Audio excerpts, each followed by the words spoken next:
Hello everyone, Phoenix Knight here. Welcome to the channel, and welcome to the last game stream on the channel for 2024. In this stream, we're going to go back to our playthrough of MAG-23 Guadalcanal by Historic Wings. What I'm hoping to do here is salvage a disaster that we've gotten into. We've had our first two episodes in week 3, and it's not gone to our liking. We've had one... Let's see what happened. Oh, yes, we had one where the runway was just a cratered mess. And then we had one that, then our second day of missions, the runway everything got completely washed out because it was a heavy rain. So I figured, you know what, flying on that is probably a pretty dumb idea. Unfortunately, we do have a -1 on the runway that we're dealing with today coming into this. And once I find my dice cup, which is over here, we will be all set to jump into this playthrough of Guadalcanal.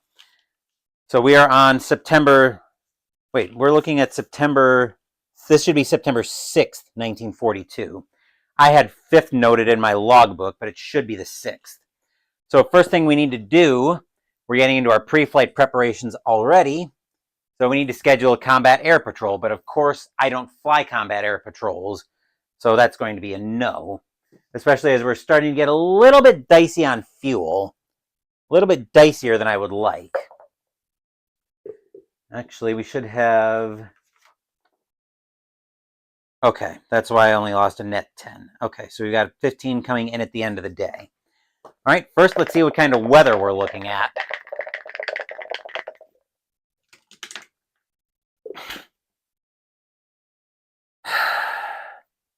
That's a 1, so we're looking at heavy fog for this first mission.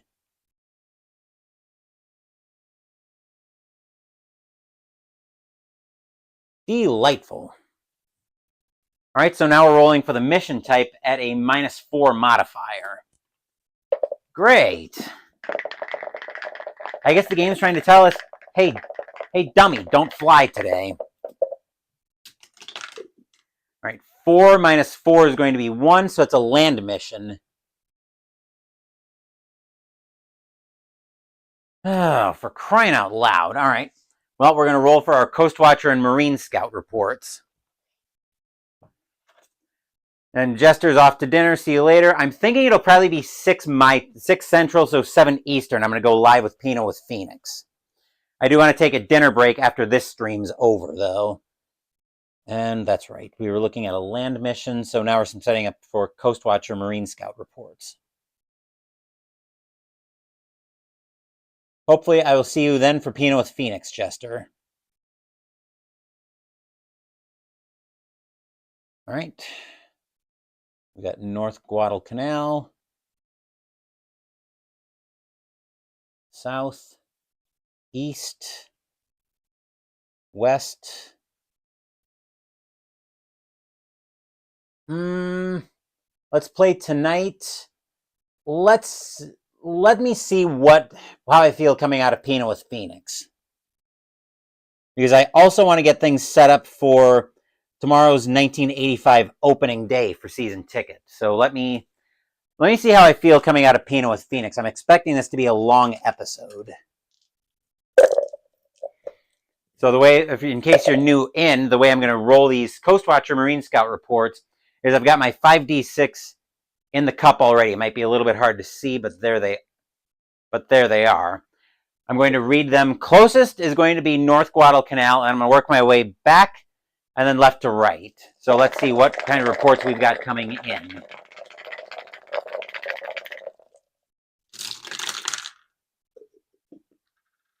And of course, our intel is basically complete crap as well. So North Guadalcanal isn't giving us any reports. South Guadalcanal is going to be actually, we'll take that as a 4. So that's giving us a +2 over Gold Ridge. Let's see, then East Guadalcanal is telling me exactly nothing.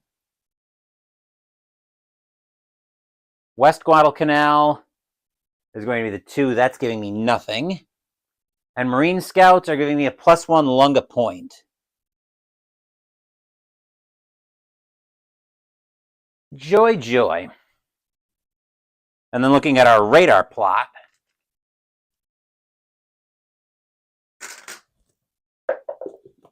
Oh no, we only roll that for air and sea missions. Never mind.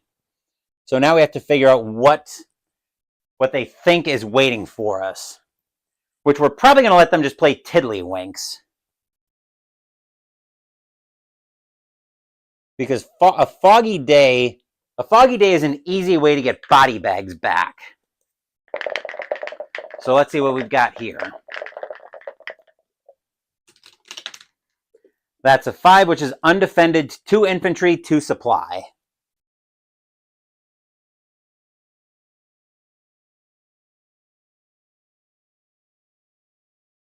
All right. Then we're assigning pilots and aircraft, but given that it's heavy fog and our runway already took a hit, I'd rather not try to fly on a -5 run, on a -5 weather modifier, so we're not flying.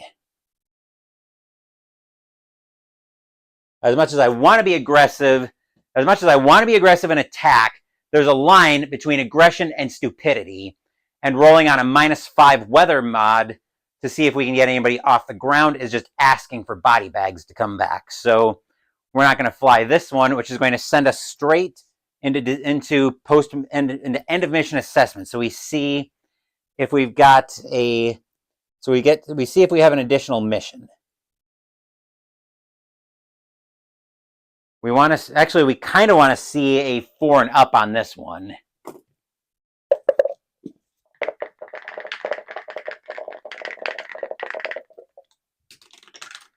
That's a 4, so we do have another mission. Oh no, actually 4 is no additional mission.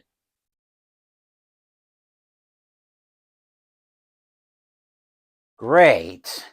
I know the pilots are going to be getting very restless, but as we've established, rolling into a -5 weather modifier is a very easy way to get troops killed needlessly. So we're going to pass on that. Disease and infections. Hopefully we get a high roll on this one. All right, so now we're going to start adding additional dice. I'm going to toss in an orange die in case we need a D3 pilots for disease and infections. Okay, that's a 6, so we get lucky there. No infections. All right, now we're into Pistol Pete.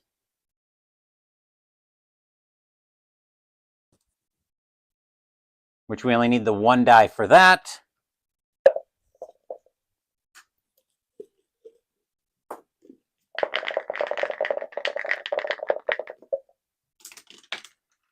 That's a 1, so we're taking 2 hits. Great. All right, so I've got my hits resolution table up top, which means I'm going to be throwing multiple dice in. And it'll vary from hit to hit what the dice results actually are for. Are there anywhere I need 3 dice? No. So I'm going to toss in, so we're going to have blue for the actual hit, orange for the secondary result, teal for the third result, and I'll explain what those are when they're actually needed. So we've got 2 hits coming in. That's a 2, so that's a bivouac, which means the 1 is going to be 1 pilot, and he'll be taking a light wound on that.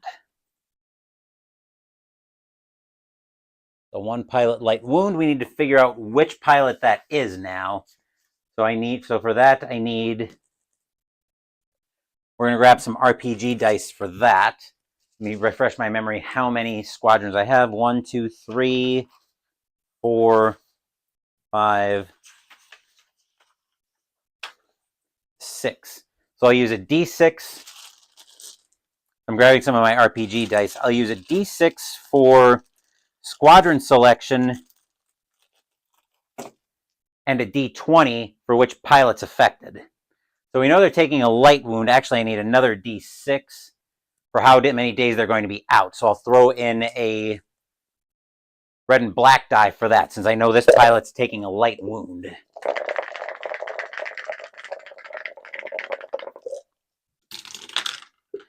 All right, so Squadron 5, which I'm almost certain doesn't have. So 1, 2, 3, 4, 5. Nope. Only got 12 pilots, so we'll re-roll the D20. Still an 18. That's a 5. So that means Martinez is going to be out for 2 days.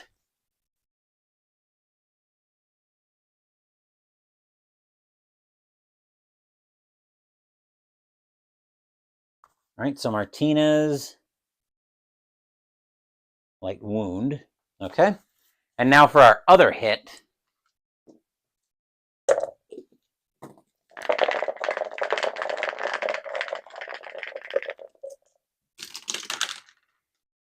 Is a 1, so we reduce fuel by 4 barrels. Great. Okay.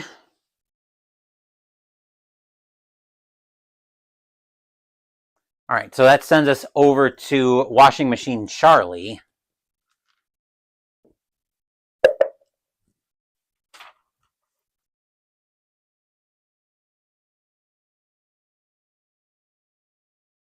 Let's see what they've got. Let's see what that's coming out with.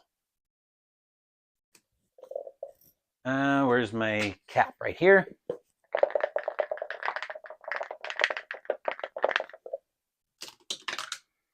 Six on Washing Machine Charlie is no hits. Then we go for Night Infiltration.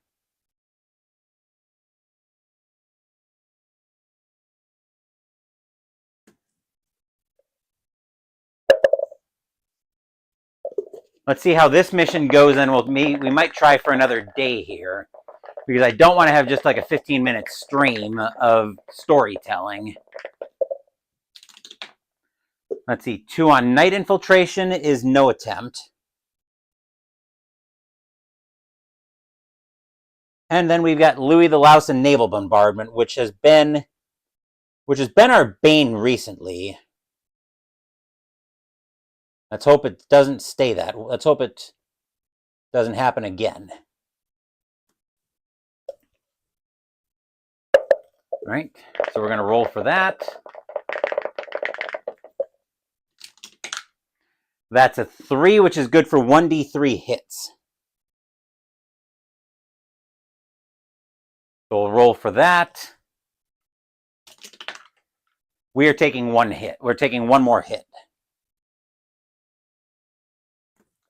And then from that, we'll grab our hit dice.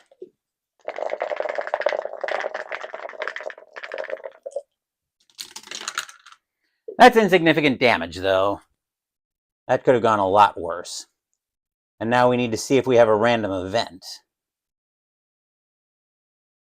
Nobody is currently out missing because we didn't go out.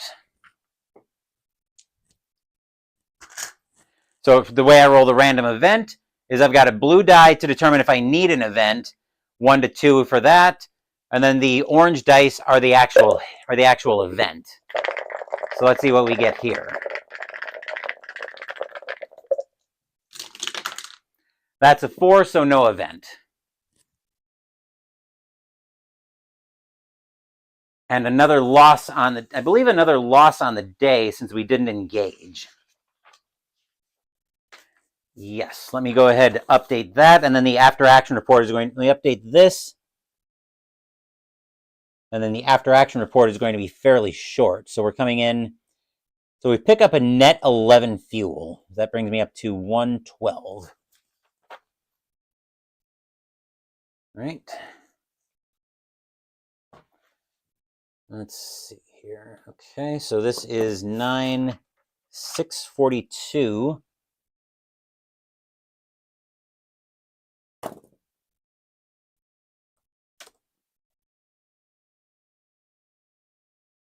You just saw him up with MAG-23. Looks like a short day. Well, I haven't decided yet if it's going to be a short day. We may try to go for another mission, but no. Well, for the 6th at least, it was a very short day.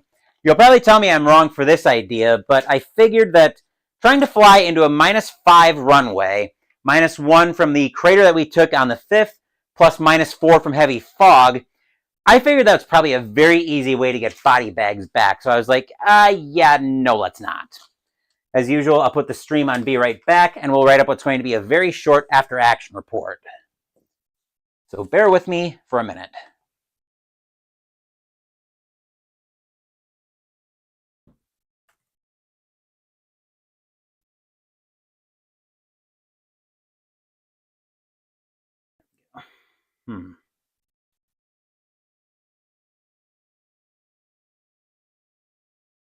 Unfortunately, Historic Wings, this is going to be another loss. And yes, it's 3 lost days in a row.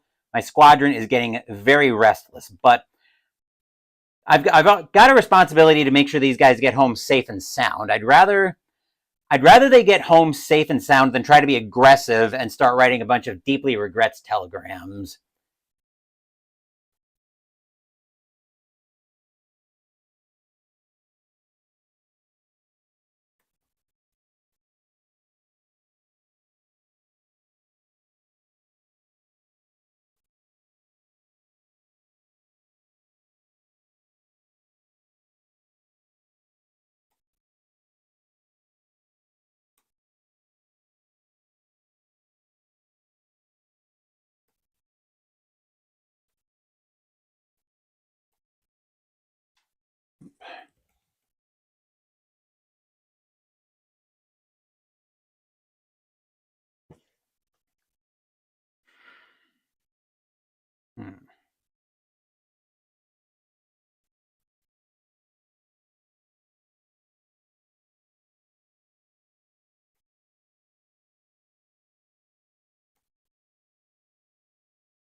All right, so here's our very short after-action report for this mission. Let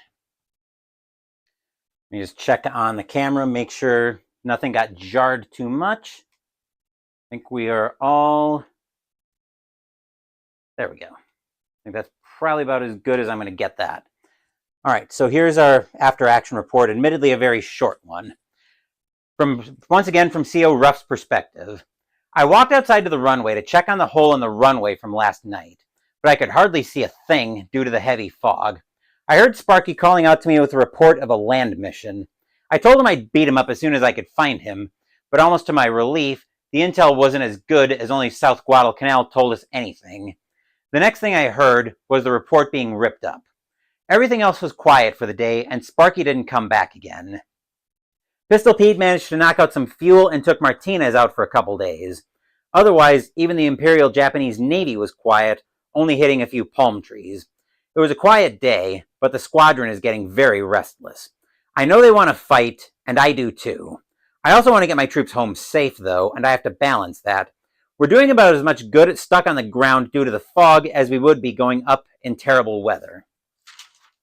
So that's it for September 6th, 1942. Yet another loss on the day. This is not where I want to be starting the week off. And I probably have to be a little bit more aggressive on these. I probably have to be a little bit more aggressive in terms of how I fly. But on the same token, like I said, I'm trying to balance getting my troops home safe with making sure we actually are able to do some damage when we go up. So yes, I'm probably being a little bit more picky than I should be, and odds are, you'll probably tell me this as well, Historic Wings, but we'd probably be getting yelled at for cowardice if we were back in the States right now flying like this. But we're out here stuck in the middle of nowhere, wondering if we're ever going to get back to our families. So I'm trying to give us the best chance we can to get home safe. And with that only being about a 20-minute stream, let's try another mission for September 7th, 1942. Hopefully, we'll actually get some tolerable weather to fly in. So, I don't like these just advance the story along streams, but sometimes it just goes like that sometimes. So let's see what kind of... So again, we're not going to go up with a combat air patrol. If the weather's bad and the runway is blown up, that's how it is. Yeah. And like I've said before, when the weather's terrible, I don't like flying because that's a very easy way to get a bunch of body bags to send back home. So yeah. Let's see if we've got any better weather on this mission.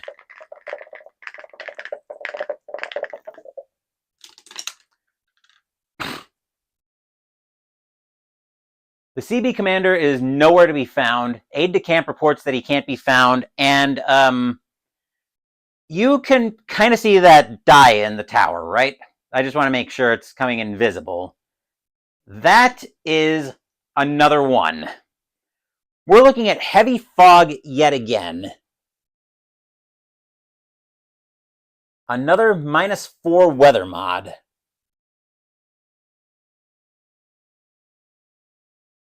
Oy vey. So the CB once again we can't find him. So let's see what kind of mission they think we've got coming at us.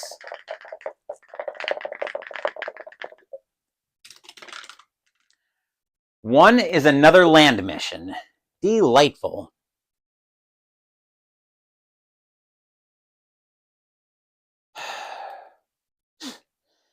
Honestly, that's kind of what I'm thinking at this point, that we're going to be grounded again.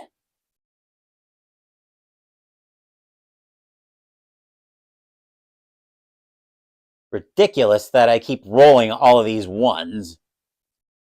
I'm trying to think if there's a game where I'd be happy to be seeing this many ones. But honestly, none come to mind.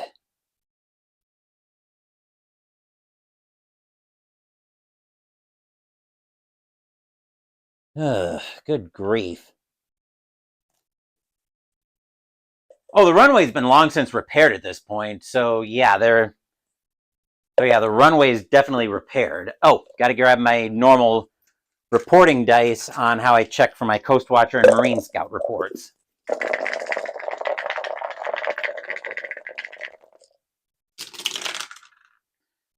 Intel's a little better, but not much. Let's see, so nothing from either North or South Guadalcanal. East Guadalcanal is a 4. That does give me a +1 on Maybe you'll get a second mission for the day for better weather. At this point, that's my only hope on the week.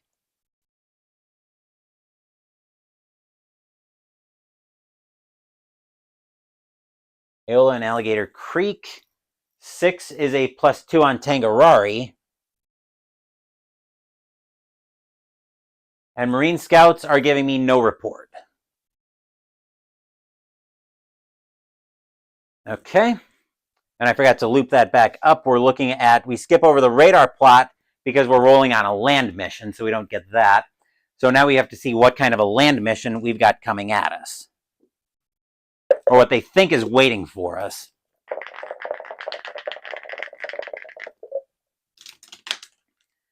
That's a 4, so they think we've got a critical target at us. The reported force.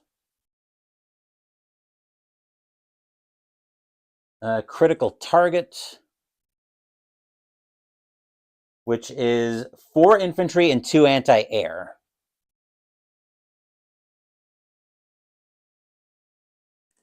Now, I've never encountered a critical target, but I don't think it's quite as do or die as the hence named do or die. And I'm thinking that it's probably a very stupid idea. Let's see if it tells me critical target. Use when you have that. If you do not schedule and do not assign any aircraft combat ends, you lose because the land targets were not engaged. Okay, so great. If we take another loss on the day, this would be a loss on the week. We might have to bite the bullet on that one, but at least we're not going to lose. At least we're not going to pick up any kind of modifiers on that. And as much as I want to try to press this, I think the better plan is probably to stay on the grounded for this one, and just hope we get a better mission. Because you'll probably tell me I'm wrong on this one as well, but critical target with infantry and anti-air is probably not worth trying to send anybody up into a -4 weather modifier. So this is a tough decision, though. Do I try to go up for the sake of being aggressive, or do I listen to my instincts that are telling me keep the guys grounded, keep everybody safe, and hope for better weather for another mission? Because looking at that -4 weather modded roll still scares the living daylights out of me. That is just asking for trouble.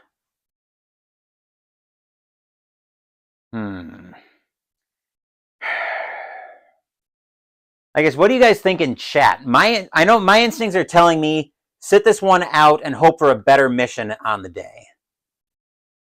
Decision making has been very sound. Go with my gut. My gut's telling me to keep the guys on the ground again, keep us safe, and hope for another mission for the day. So I think that is what we're going to do.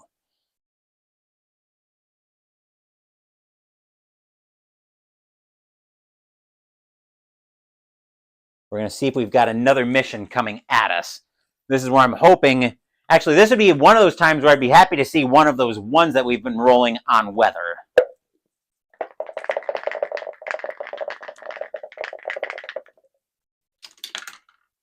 A 2 will work just the same as a 1, so we get an additional mission.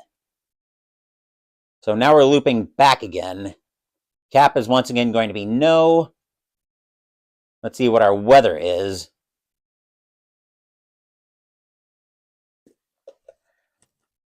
Let's see what we've got here for weather. So we're actually back up here.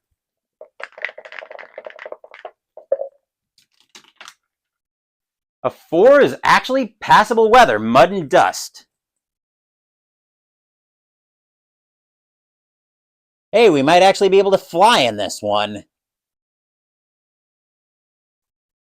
Let's see what they think we've got coming. Let's see what kind of mission we've got coming our way.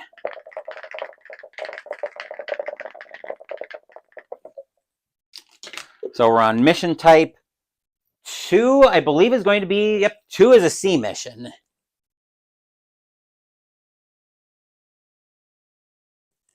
Okay, that we might be able to work with.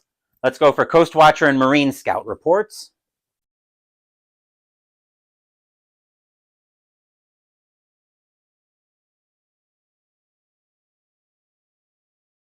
Let's see. So now we're looking at 1, 2, 3, 4, 5. Bougainville, New Georgia, Santa Isabel, Savo Island, and West Guadalcanal.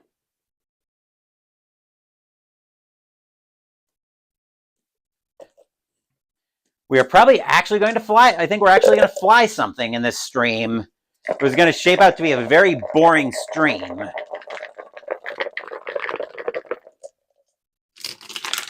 Get in the tower. Okay. Looks like we've actually got pretty good intel coming at us, I think. Yep, north. Actually, hold on. Look at the right column, Phoenix. 4 isn't giving me anything from Bougainville. Then a 5 is giving me no. I actually need a 6 to get a report from New Georgia. Santa Isabel is also giving me nothing. Savo Island is giving me a +1. Mountain above Panueli.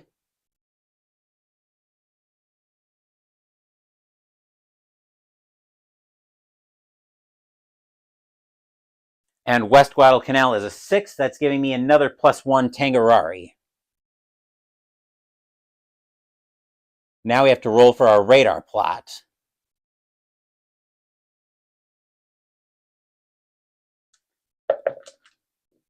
Probably shouldn't be throwing the 6 in there in this case. So let's see what we've got, what we get for a radar plot. So we're actually down there, and a 5 is not good. 5 is no radar plot achieved, but at least it's not knocked out.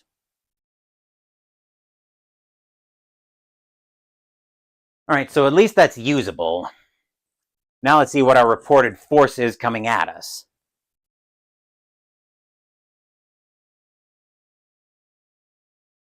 And the intel is not great on this one, so let's see what they think we've got coming at us.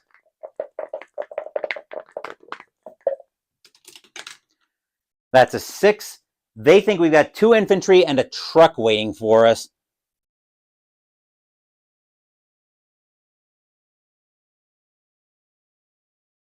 I'm looking at that intel and I'm thinking to myself, yeah, right.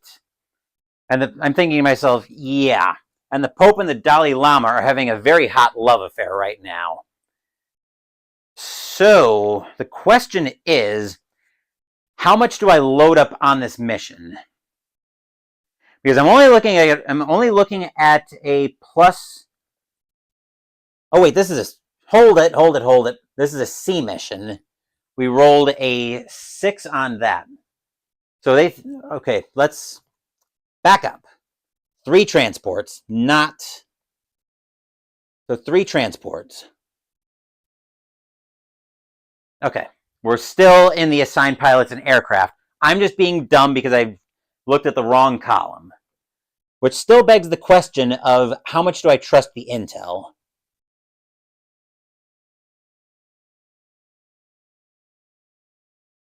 Let's see. So for this mission, I primarily want Dauntless and Airacobra squadrons. So we'll get to see what those birdies can do. So I don't want Wildcats.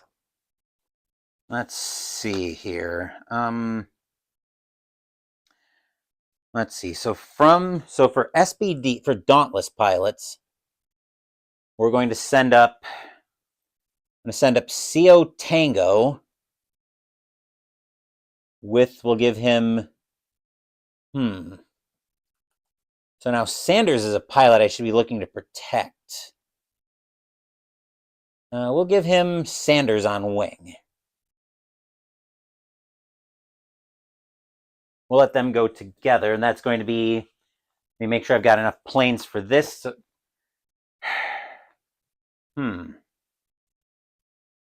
All right. So yeah, we're not done. We're far from done assigning pilots on this one. Let's see. So that's Dauntless. We'll probably put up another element from here.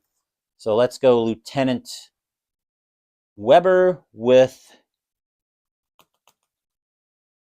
We'll give him Viper on wing. Do I want to have some Wildcats up in case I get surprised by some covering A6M zeros? That is probably not a terrible idea because I do not trust this intel at all. Yeah, we're probably gonna put some Wildcats up at all. They'll be leading the Dauntless attack. Sounds like you will be. Let's see. So yeah, we are gonna put some Wildcats up as well, but I want to assign the main. I do want to assign the main attack column going on the airships first, or on the ships first. So one more, I think one more Dauntless. Let's go for a different squadron. We'll go CO Stanley with Perez on wing. So I'm actually tapping into the VMSB 231 on that one, but they're all Dauntlesses. Let's see, how many Dauntless planes do I have? I've got plenty of those. I can only send up a handful of Airacobras, though. Let's go one more element of Dauntless, and then we'll put up a couple elements of Airacobras, then some Wildcats, just in case we get surprised by zeros. Let's see. I think one more element. Let's go Foxtrot with Woods on wing. I think that'll do for the Dauntless part of the attack. Then looking at the Airacobras, I want to put at most 2 elements of Airacobras up. So I think we will go. Let's go Lieutenant Carter with RJL on wing. And we'll put up that our only squadron of Airacobras. Yes. So let's go Lieutenant Lincoln with Kennedy on wing. And then I am going to put some Wildcats up as well. Let's see. I think I want to put up. I think if I put up 3 elements of Wildcats, that will probably work out. So let's go. Looks like Shadow's back from his bout of dung fever. I'm tempted to put him up on this one. I don't know if this is worth putting Shadow up, though. Let's go Lieutenant Nightmare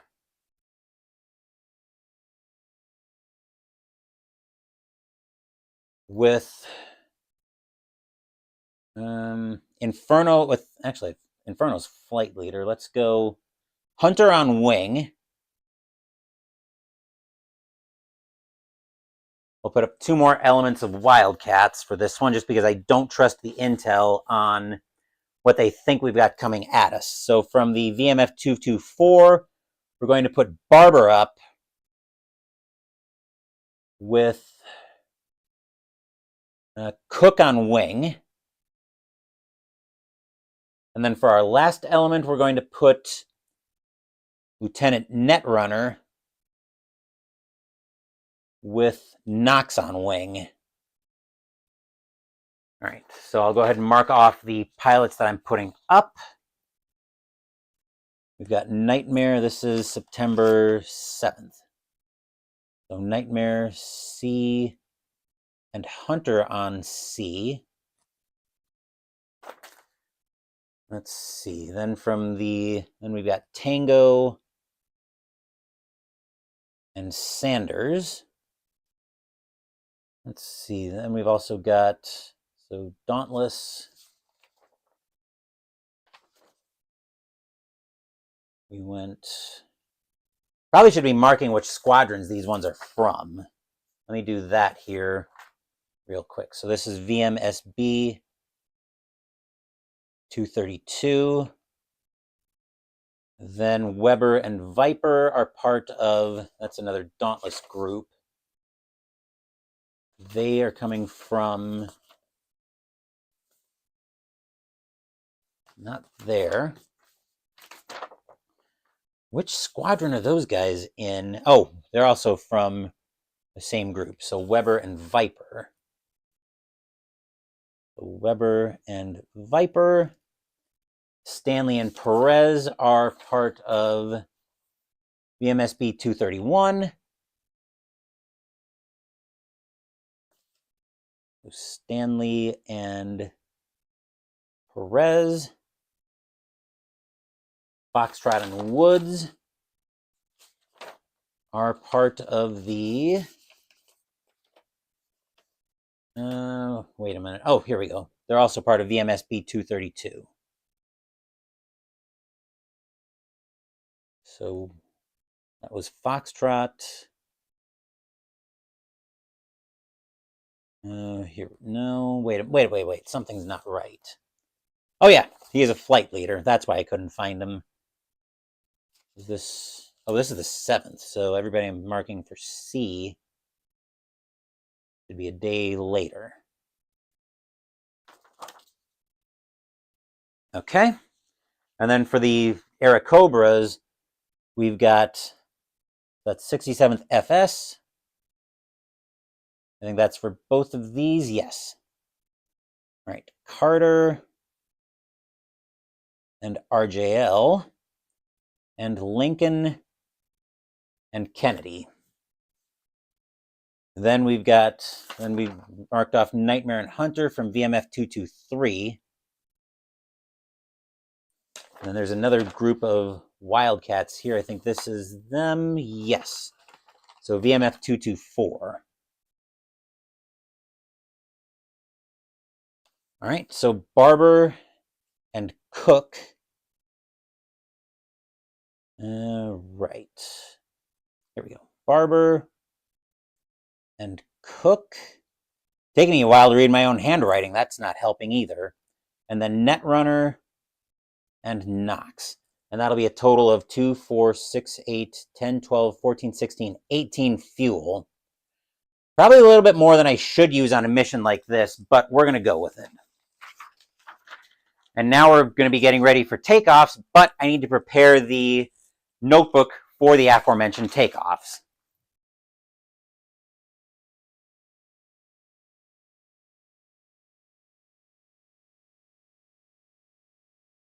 So bear with me a minute while I do that.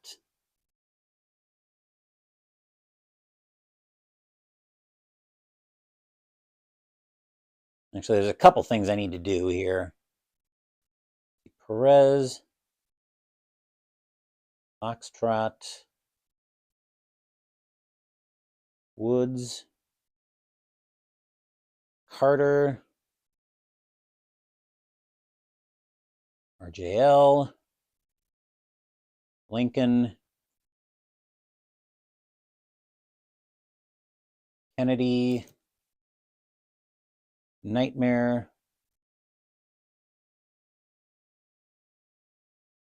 Hunter, Barber, Cook,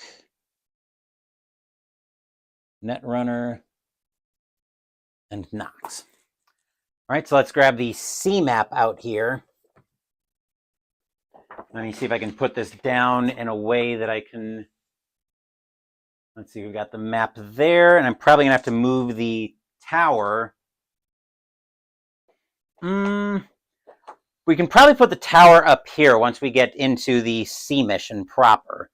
Although we're probably not going to be on this for too long, because we're probably going to basically just going to hit and turn once we figure out what we're up against. So I'm not going to put anything out yet, but we are ready finally to roll for takeoffs. So our first order of business, actually, so we've got our dice, we've got our 2d6 in. We've got our blue dice in for representing takeoff. I'm just figuring out what other rolls I might need. Let's throw an orange die as well in, just in case I need to figure out a wound status. And then if it's a light wound, I'll have a teal die. Actually, I'll use a red and black in there as well to determine what the wound, to determine the wound length. Say it one of these days. So blue equals takeoff. Orange is result 2. Teal, result 3 if I need it. All right, first up, let's get Tango's takeoff.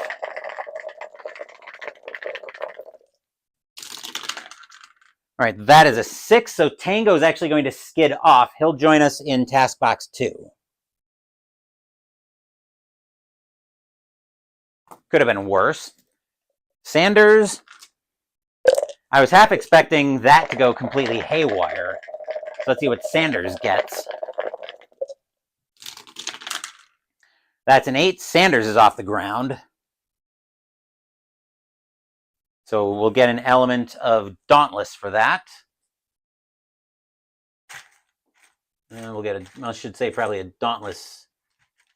Here we go. Single element there. Now we'll see if Weber can get off the ground.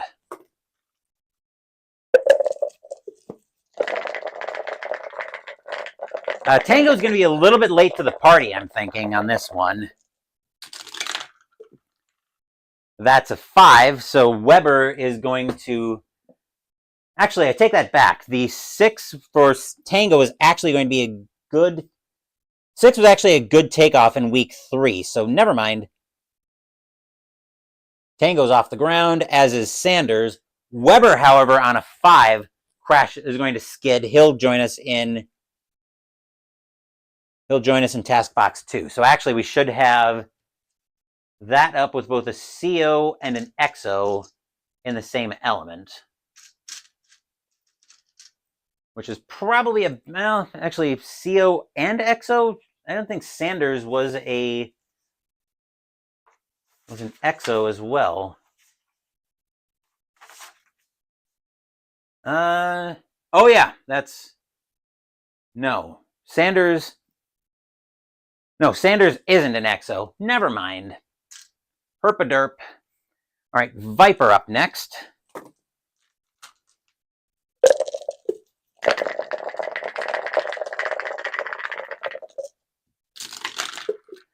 That's a 5. Viper will also skid off.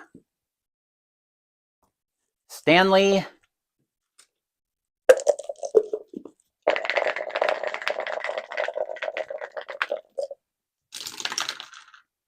Seven, he's off the ground.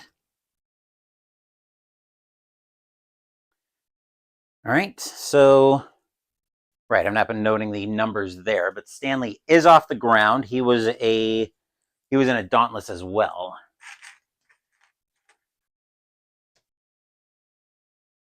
So I need another element of Dauntless that's going to join in task box 2. We'll put that to the side. Then we've got Perez, who's also in a Dauntless.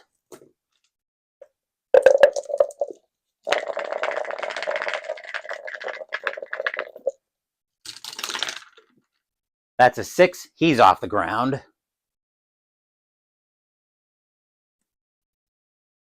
Then moving over to Foxtrot, who's in our last planned element of Dauntless.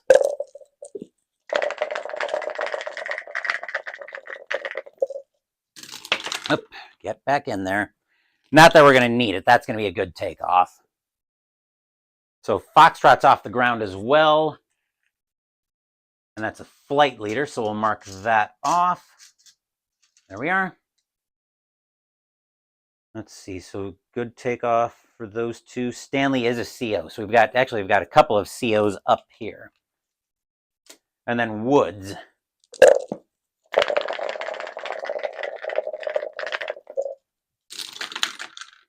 That's an 8. Woods is off the ground.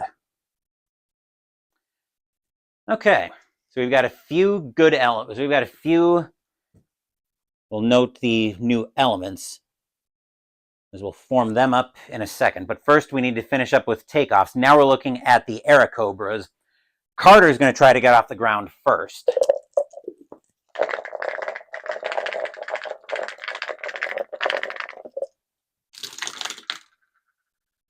That's an 8. He's off the ground. We'll get an element of Airacobras.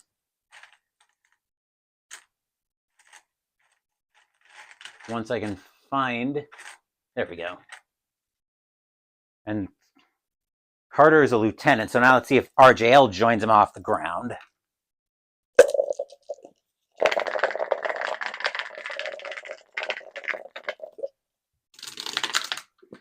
That's a 6. RJL will get off the ground as well. So they'll join up as planned. Then we're looking at Lincoln.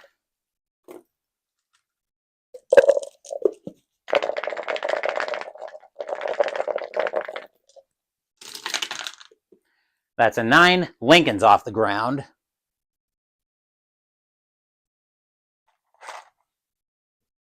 And now we've got to go looking for another element of Airacobras. There we are. All right, and Kennedy.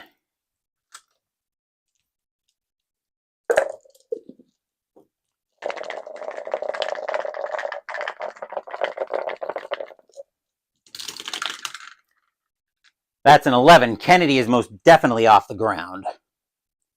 So they'll join up as planned. Now looking at the Wildcats. Nightmare trying to get up first.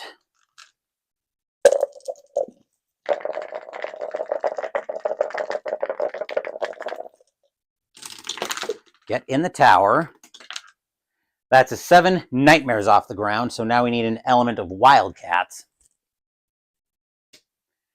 Now let's see if Hunter joins him off the ground.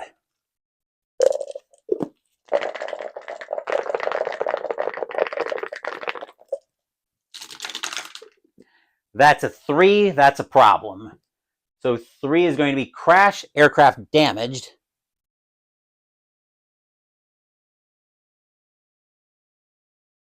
And then our secondary role here is checking to see about a wound, which will be the orange die. 6, he's going to walk that one off. Very welcome there. Barber.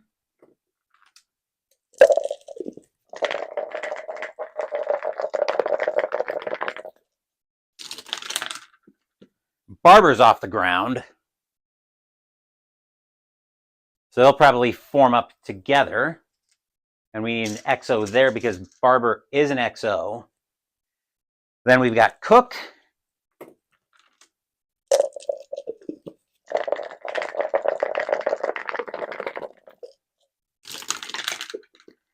That's an 8. Cook is off the ground.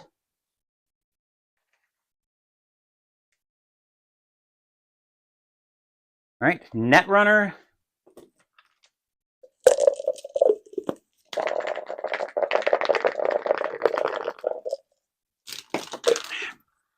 Uh-oh. We got another crash with the aircraft damaged.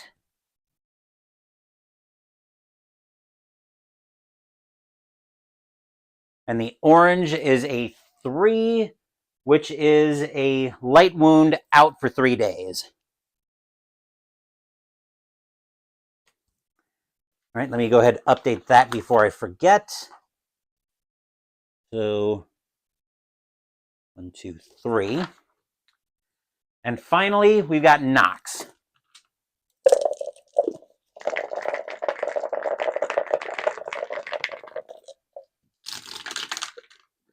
Wow, Snake Eyes, not something I want to see. So crash, AC, damaged or destroyed? Damaged. And then the orange is a 4. Wow, light wound. So Knox is going to be out for 6 days. He took that one.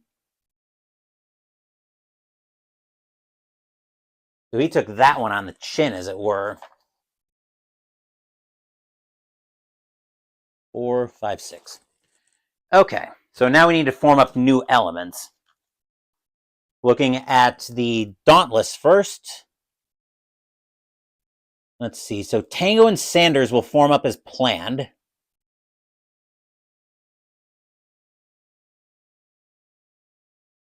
Okay, so yeah, Tango and Sanders will form up as planned. Then Weber and Viper will form up as planned, but they'll join us in box 2. Assuming we're still here, but I'm assuming we won't be. Let's see, Stanley and Perez will form up as scheduled. Looks like it's mostly good takeoffs. Foxtrot and Woods will also hook up. Then looking at our P400s, I think everything there. Yep, everything will form up as planned. So Carter and RJL. And Lincoln and Kennedy.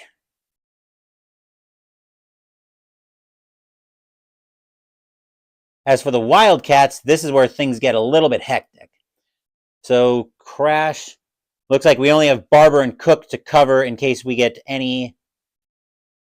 Looks like we only have Barber and Cook to cover in case we get surprised by any zeros. Actually, we should. How do we have 3 Wildcats up? We shouldn't. So that actually goes back into the token cup, or the token bowl, I should say. All right, so now that we're up there, now we're rolling for our sighting to see if the report's accurate.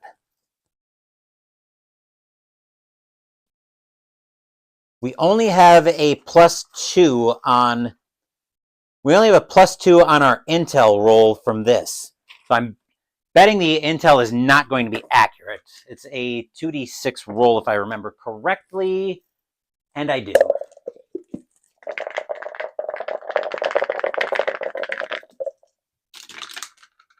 Seven plus 2 is 9, to the shock of everybody except, well, not me. Intel is not accurate. I suspect Historic Wings in chat will probably not be surprised either that this report wasn't accurate. So let's see what we actually have coming at us. So we're re-rolling. So Final Force.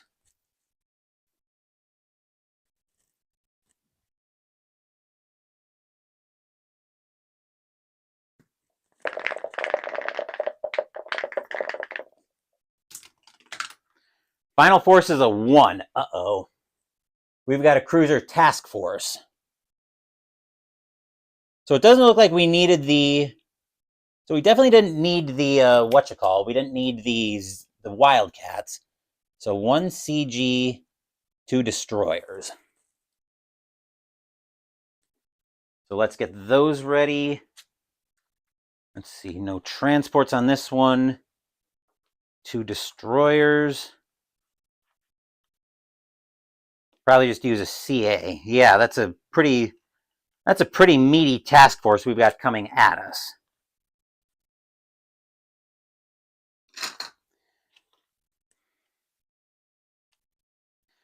Odds are we're probably just going to take a shot at one of these and just immediately Gitfo.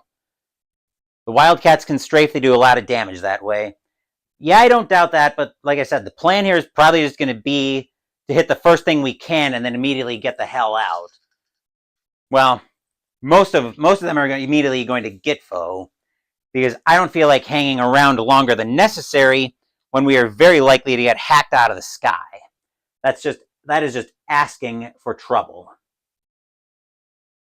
And then 10th of September ends with that, but nothing happening there. So now we actually need to go into combat. So we get sea operations. I think that's going to be the plan. Is we're going to. So we need to see what they're doing. So we got strafing. Okay. So we'll start. So the way we're going to do this is each one is going to get to roll their d6. So destroyers will be rolling in. Destroyers will be rolling orange, and we've got to get 4 of those. And then the cruiser. So these are in orange. And we'll put the cruiser in teal. The cruisers get to roll 3d6 and they need a 5 to 6 to hit, whereas the destroyers need a 6. So we've got everything there going into the cup. So let's see how many hits we get.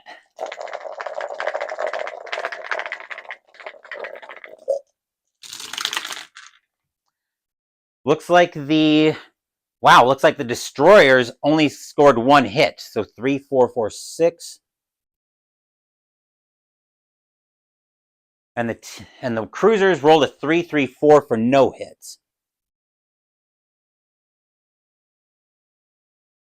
All right, so we're going to make this real easy on ourselves in terms of rolling for the hit. Fortunately, we've got 6 elements up. So what we're going to do is we're going to use the blue die. Actually, let me note this. This will make it even a little easier.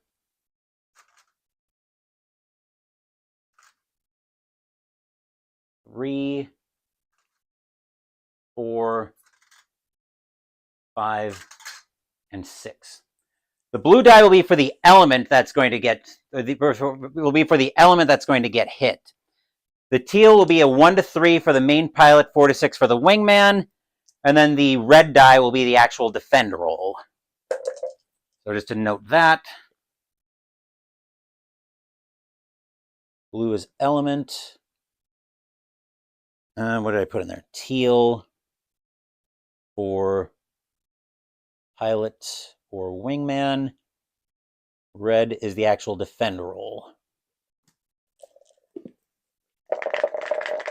First task box only so the cruisers apparently don't even strafe until later. Is that what we're getting at? Just to make sure I have this straight for the future. And yes, we're probably going in hot with everything, but we need to figure out who's taking this hit first from the destroyer. All right, so that is element 6, which is this element of Aarakocras. So that's the, let's see, which one were we calling that? So that's, looks like it's going to be Lincoln and Kennedy. The 1 is going to be Lincoln who takes the hit, and the 5 says he does not defend. So Lincoln gets shot down.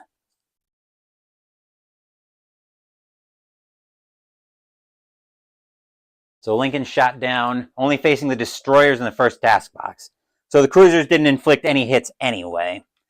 And now Lincoln's got to bail out. So let's see if he bails out on a ship attack. He does bail out.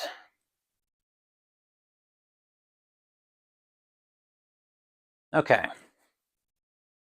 So we only have the destroyers, and I think we are going to go in with everything on this one. Because again, most of my pilots are very green, so especially the Wildcats are immediately going to turn tail after this. So strafing. I think we're going to go, so the cruiser isn't officially here yet. This element flips over. I think we'll put everything. I think I'd feel better concentrating on 1 destroyer. So here's what we're going to do. We're just going to put everything on this destroyer.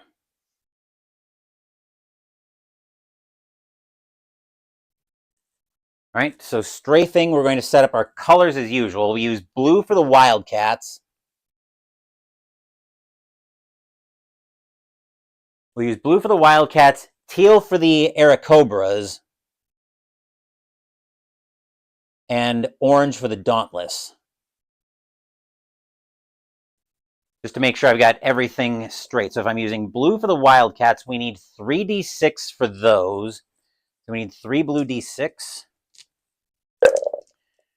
And then the Aarakocras, the P400s, need 2d6. And I'm using, forgot how these sea missions look with the big ship counters, really dramatic.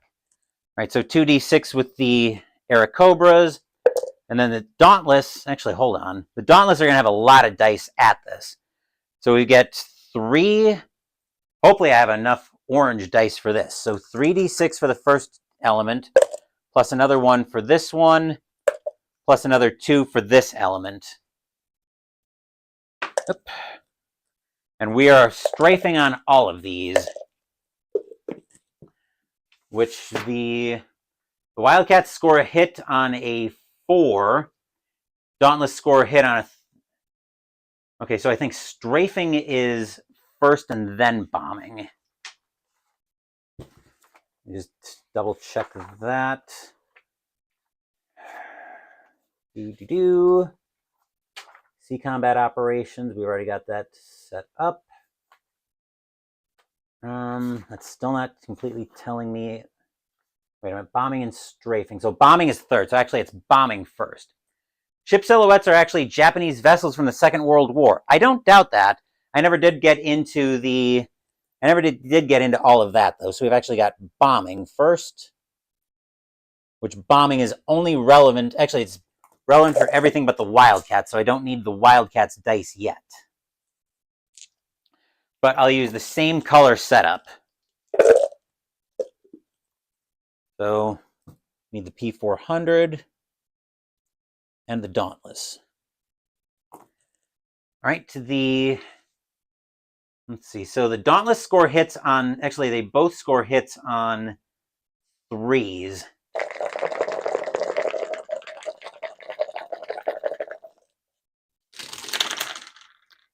Wow, that looks like a metric crap ton of hits. So the Airacobra, the P400s, rolled. They were rolling in teal dice, so they picked up a 3 and a 6. It looks like. So that's going to be 2 hits. And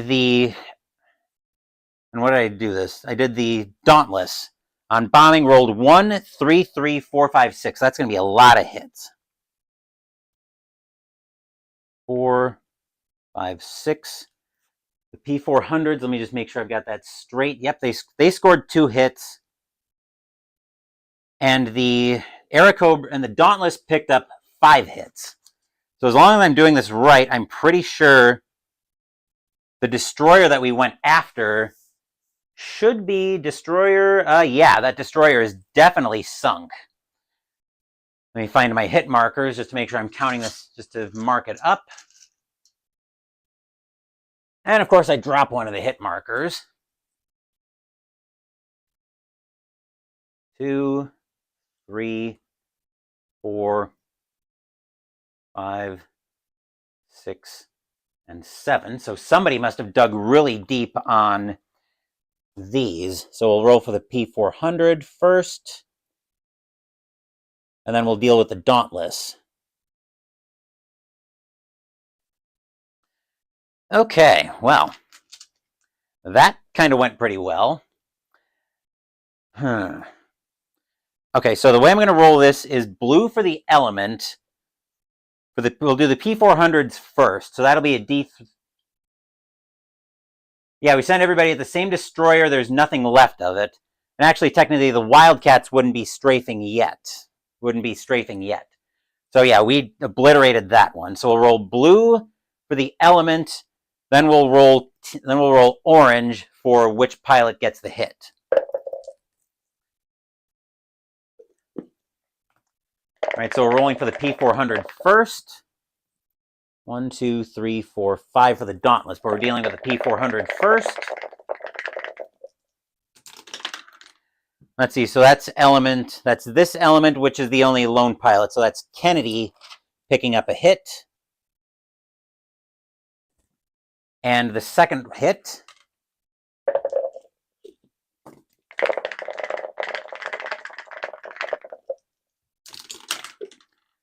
is 3, so that's going to this element and going to the main pilot, which is going to Carter.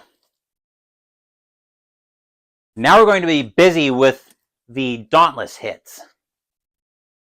Fortunately, this one's easy because this one's got a CO, this one's got nobody, and that's a flight leader. Tango to SPD flight. That's for all the times you shelled Henderson. Yeah. Let's see what we get here, though. Actually, did both of those Dauntless have COs in them? Yeah, both those Dauntless aircraft elements actually did have COs in them. One of them is going to be joining up later. That's right, we've got the other one off to the side. So this should be a CO element as well. We'll make 1 Tango, 3 will be Stanley. So Stanley gets the first hit for the Dauntless. Next hit. That one's going to, who is Tango's wingman? That is Sanders picking up that hit. Next hit. That's going to Sanders again. So it looks like Sanders actually had a bomb dig really deep on this destroyer. Sanders again, wow. And 5 is going to the last element. That's the last Dauntless with the flight leader. And that's Woods picking up that hit. So Sanders had a shot dig really deep on that one. So that destroyer is very much dead. Now we should be able to send everybody strafing against the other destroyer. So we'll do, actually, does everybody strafe? I know the Wildcats only strafe. The Dauntless actually only bomb. So the Dauntless are going to be turning tail and heading for home at this point. But everybody else can stick around and strafe on the, other destroyer. So we'll set this up like this, since we'll use D3 rolls for that. So now we've got strafing.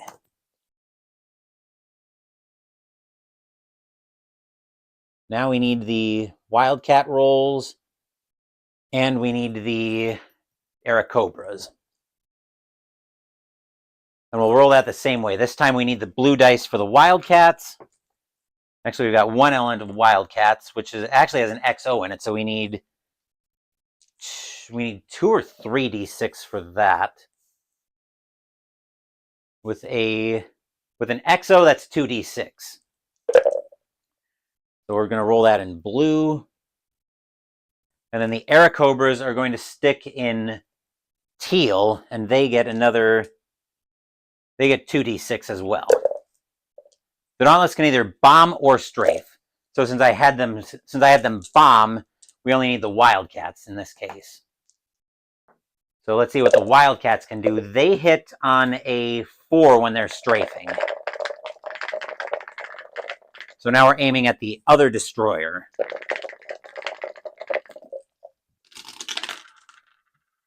That's a 2-5-5. Okay, so the Airacobras... Right. Okay, so the Wildcats scored a 2-5-5, which is good for another 2 hits.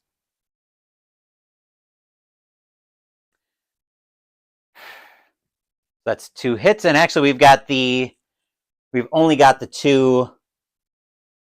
1 element of Wildcats. So let's see who picks up the hits for the Wildcats. Odds are I'm probably going to be content with taking this kind of a hit. So actually we can probably just roll 2 dice for both hits, since we only have the 2 and we only have the 1 element there anyway. So that was Barber and Cook. And both of them are going to go to Barber.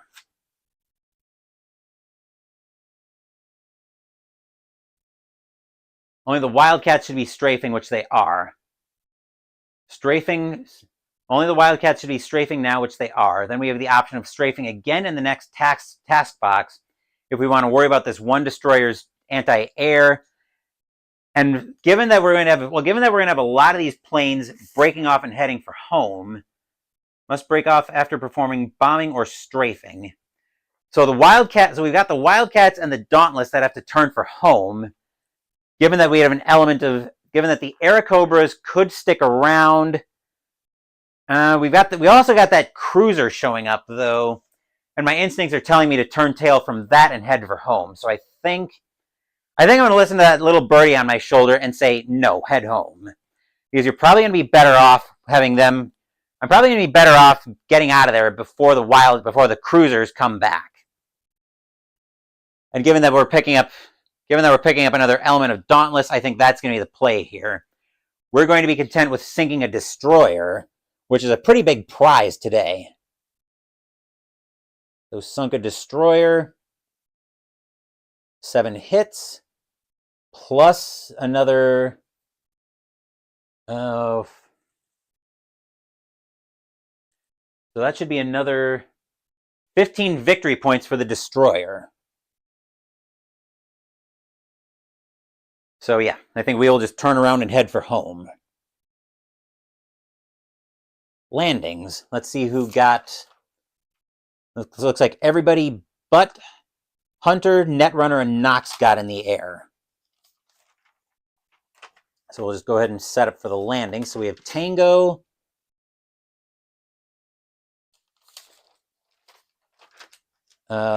Sanders,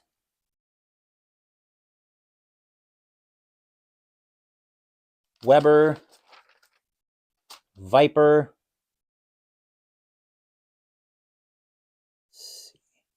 1, 2, 3, 4, 5, 6, 7.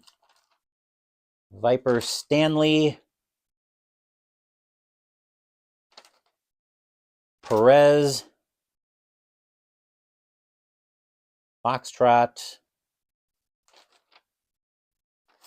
Woods, Carter, RJL, Lincoln got shot down. Kennedy, Nightmare,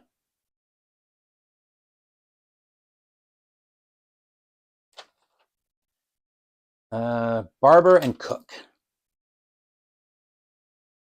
Well, let's see if we can celebrate yet, because we still got to see if these guys can land. Let's see, how was I doing this before? I'm going to do it the same way. So blue, so I need blue, orange, and teal. All right, we'll start with landings. Let's see if Tango can get on the ground. So now we're landing.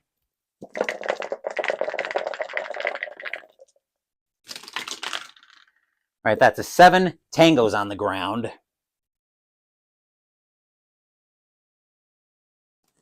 Sanders.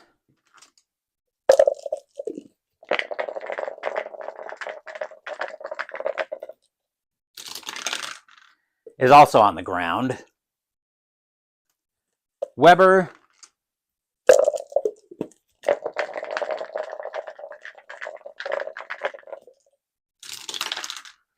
Also on the ground.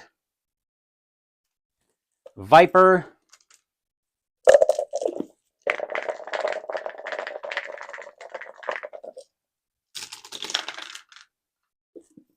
Five is going to be Skid, otherwise a good landing.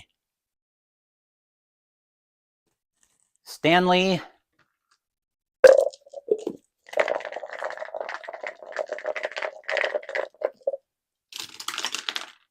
Also on the ground. Perez.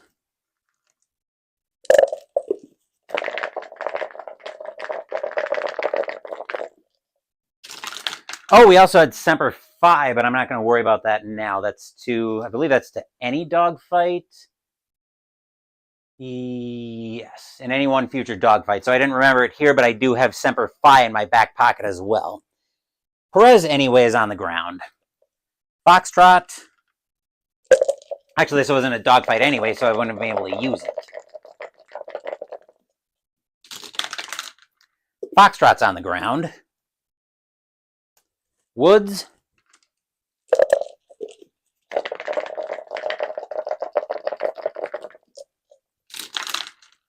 Also on the ground. Carter. And boy, oh boy, did we need that good mission coming out of the last few days of gameplay. Carter is on the ground. RJL.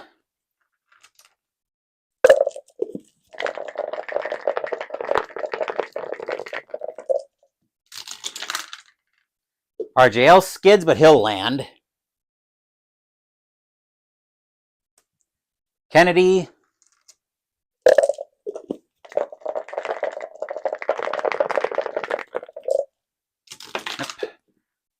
Is also on the ground. Nightmare.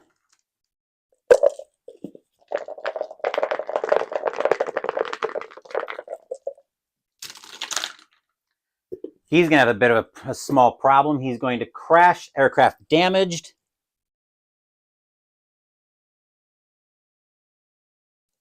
The orange was my second result, I believe.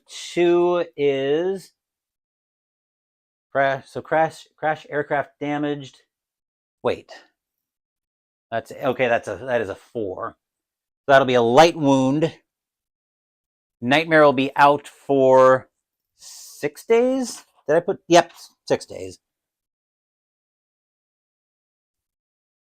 All right, Barber.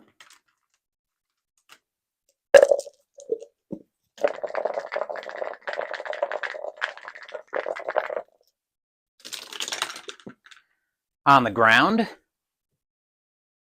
And Cook.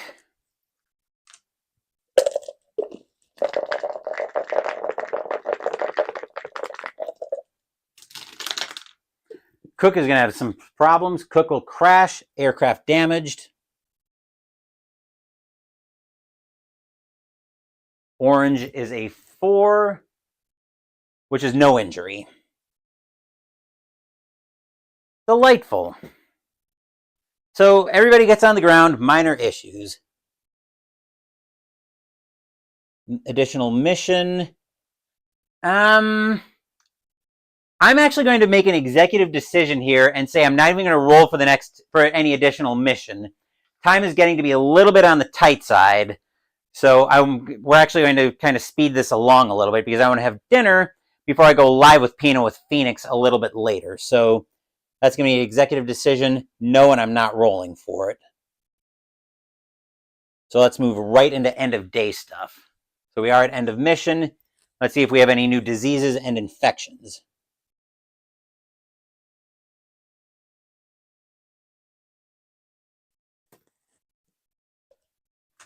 We'll get all of that out.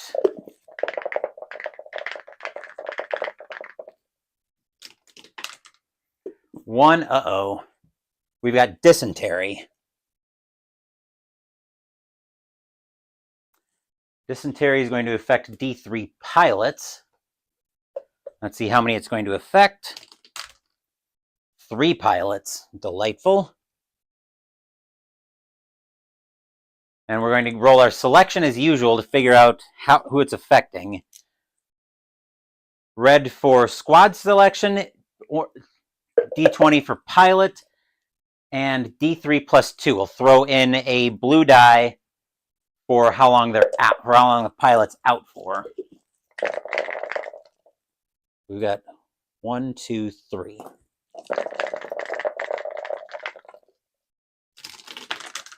All right, that's Squadron 6. 1, 2, 3, 4, 5, 6. Okay, so that's VB6 and VS5. Pilot 11 is Cactus took a serious wound, so we're going to have to re-roll for him. We're going to have to re-roll that. 8, however, is available. That is Funk, who's going to be out for... what is that? D3 plus 2. Funk's out for 5 days. Next pilot on dysentery. Squadron 6, pilot 2. Looks like it's running through Young looks like it's running through that squadron, so Young 2 days. Dysentery 1, 2, 3, 4, 5. Young with dysentery out for 2. And our last squadron, or our last pilot affected, Squadron 3, 1, 2, 3. Okay, so that's Lightning now, who's out for 7 days.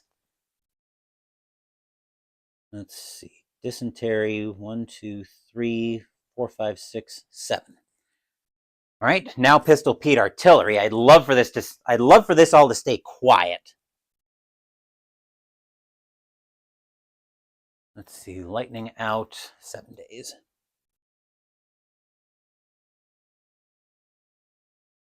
I'd love for Pistol Pete to not get mouthy, but you know as well as I do, they're not going to listen to what an American has to say. That's a 5, though, so nothing happening there. Now Washing Machine Charlie.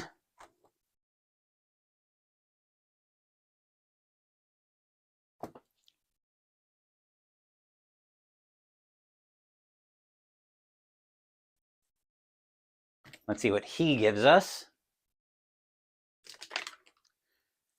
We've got 1 hit coming in, hopefully nothing too catastrophic. We'll get the usual rollout for that. I think we go orange. We go blue, then teal. Blue, then orange, then teal. Fuel getting taken out by losing -5 fuel. Okay. So, of course, Washing Machine Charlie's got to do his thing. Night Infiltration.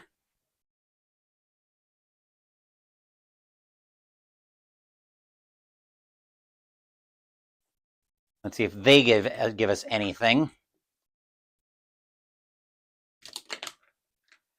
2 Night Infiltration, all quiet. And now Naval Bombardment, which again has been the bane of our existence this whole week. The Japanese Navy's probably going to be out for revenge, given that we knocked out a destroyer and set another one ablaze. A 2 is 1d3 plus 1 hits. Be right back while I go get my shocked Pikachu face. Which, yes, I know we're about 80 some odd years too early for that, but work with me on this one, okay? D3 plus 1 hits. 3 hits.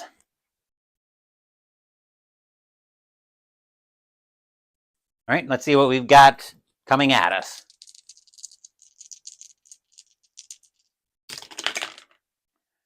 Four is a runway hit, because of course it's going to be a runway hit. They know just where to hit. They know just where to hit us.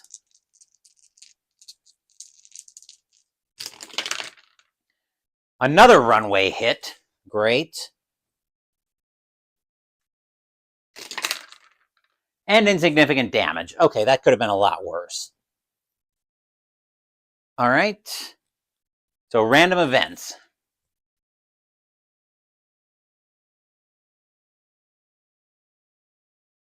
All right, as usual, I roll the blue for the event to see if we need an event, and orange for what the event actually is. No event needed, so no events today. What a day for us, though. After a string of being grounded, the guys just came out swinging, loaded for bear. So that was going to be a total of 22 victory points for us versus none on the day for the Japanese. We needed that win badly.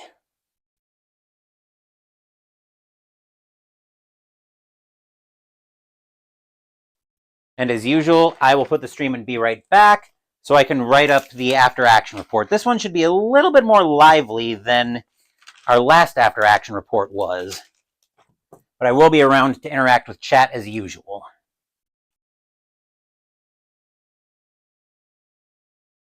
Okay.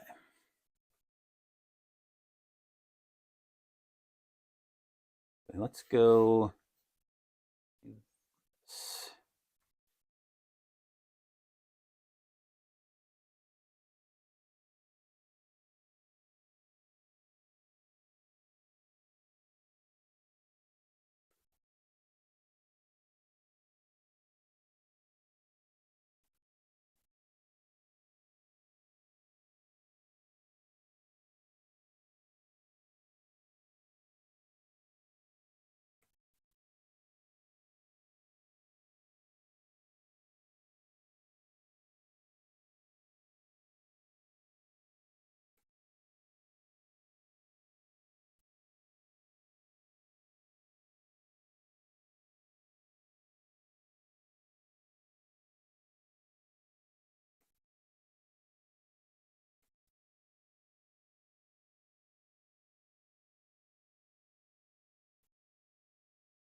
One more thing I'm going to have to roll for in a second, but I will deal with that once I get the rest of this typed up.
Also, I lied. Since we lost an Eric Cobra, the Japanese picked up 2 VP, but that's hardly going to be enough to impact the day.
Okay, this one's going to be a little bit longer after action report. So bear with me while we go through this one.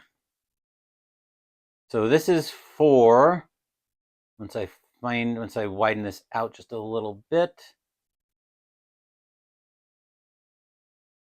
All right, so this is going to be September 7th, 1942. Starting from Ruff's perspective, the day started off foggy again. Sparky came in with a report of a land mission with decent intel.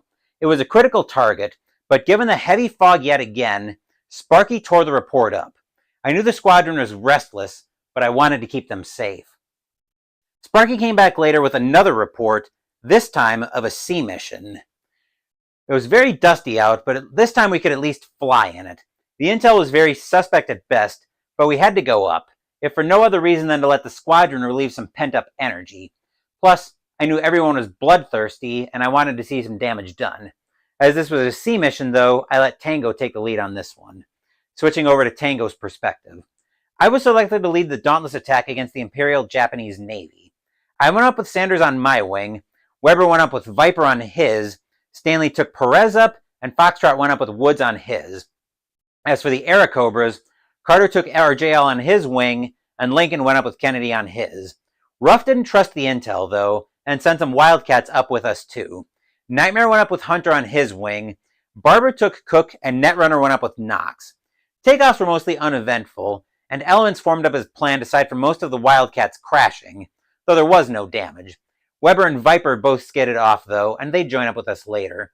As Ruff had suspected, the intel wasn't accurate, and instead of the unguarded transports we expected, there was a cruiser task force waiting for us. Probably the one that's been peppering us the last few nights. Surprisingly, their anti-air only got one hit, shooting down Lincoln, who managed to bail out. After that, it was time to go to work. Our bombing run was very successful as Kennedy and Carter managed to score hits on the ship. And one of Sanders' bombs must have dug in very deep to touch off an ammo cache. Combined with those hits, Stanley and Woods, there was nothing left of the destroyer we attacked. The Wildcats then picked up a couple hits of their own as Barber touched off another ammo cache on the other destroyer. We headed for home before the cruiser could turn up. Landings were mostly good, though Nightmare would crash and would be out for the rest of the week and a couple days of the next. Back to Ruff's perspective. Sparky didn't come back again, but Dysentery sure did. Funk caught it and will be out for 5 days. Young's down for 2 days, and Lightning is out for 7 days. Pistol Pete didn't do anything, but Washing Machine Charlie knocked out some fuel. We kept the night infiltration at bay, and the Imperial Japanese Navy took revenge for our attack by leaving us a couple craters in the runway and rattling some pine trees. We badly needed this win, but we're behind the 8 ball this week. I also need to roll for Lincoln to see if he returns to duty. Yeah,